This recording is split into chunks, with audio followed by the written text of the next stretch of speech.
लसर फसर कथा कोई रोसे देसी नहीं नहीं नहीं कोइले निशा फोटो उठेसी लसर फसर कथा कोई रोसे देसी नहीं नहीं नहीं कोइले निशा फोटो उठेसी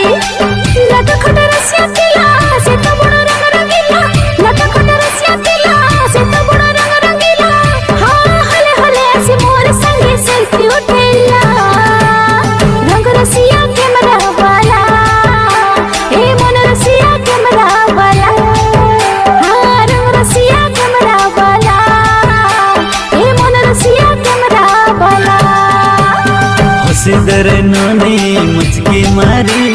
फोटो काढ़ी देवी झकस कोरी हसीदर नोनी मुचकी मारी फोटो काढ़ी देवी झकस कोरी हाँ तोर लगी बोली दिल के मेरा हेला रे खुला।